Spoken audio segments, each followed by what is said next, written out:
भक्ति रस। ईश्वर के प्रति प्रेम भाव से भक्ति रस की उत्पत्ति होती है। कुछ विद्वानों का मानना है कि भक्ति रस अलग नहीं है बल्कि श्रृंगार रस के ही अंतर्गत आता है। उनका मानना है कि स्थायी भाव इसमें भी प्रेम या रति है, लेकिन वास्तविकता यह है कि भक्ति रस में प्रेम भाव इष्ट देव के प्रति होता है, जो रति भाव से कहीं अधिक उदात्त होता है। अर्थात जहाँ ईश्वर प्रेम का भाव रस के अवयवों से परिपुष्ट होकर रस रूप में परिणत होता है, वहाँ भक्ति रस होता है। हम यह भी कह सकते हैं कि भगवत विषयक रति अर्थात ईश्वर के प्रति प्रेम भावना की व्युत्पत्ति भक्ति रस मानी गई है। जो प्रेम ईश्वर के प्रति अपनी चरम स्थिति में पहुंचता है उसे भक्ति रस कहा जाता है। जैसे उदाहरण देखिए, चरण कमल बंदो हरिराई, कि भगवान के जो कमल रूपी चरण हैं, हम बंदों को, इंसान को उसकी वंदना करनी चाहिए, उसका ध्यान रखना चाहिए, क्योंकि जाकी कृपा पंगु गिरि लंघे, कि जिसकी कृपा से पंगु अर्थात अपंग व्यक्ति भी गिरि पर्वत को लांघ लेता है, पर्वत को पार कर जाता है।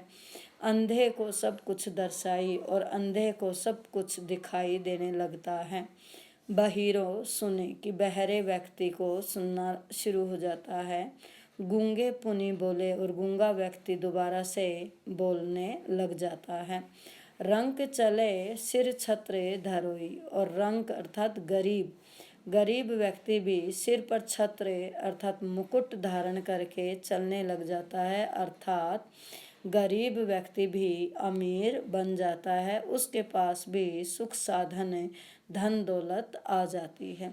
सूरदास स्वामी करुणा में, कि सूरदास कवि कहते हैं कि हमारे स्वामी, हमारे भगवान करुणामयी हैं, सब पर दया दिखाने वाले हैं।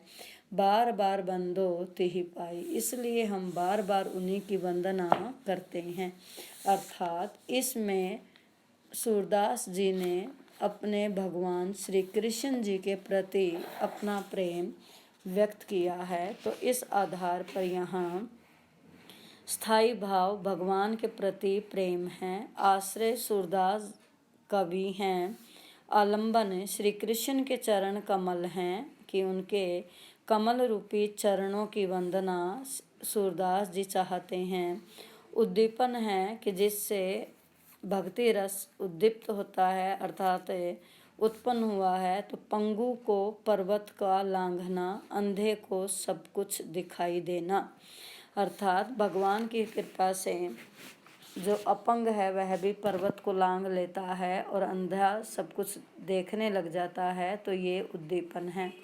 अनुभाव है कि व्यक्ति या सूरदास जी के मन में उत्साह का भाव आ गया है, भगवान के प्रति समर्पण का भाव आ गया है। तो अनुभाव हुआ कवि के मन में श्रद्धा समर्पण का भाव आना। और संचारी भाव हैं हर्ष उन्माद आदि, अर्थात कवि या पाठक पढ़ने वाला भी भगवान के प्रति उसके मन में भी श्रद्धा समर्पण भाव आता है, हर्ष और उन्माद संचारी भाव आते हैं। इस प्रकार यहाँ भक्ति रस की उत्पत्ति हुई है।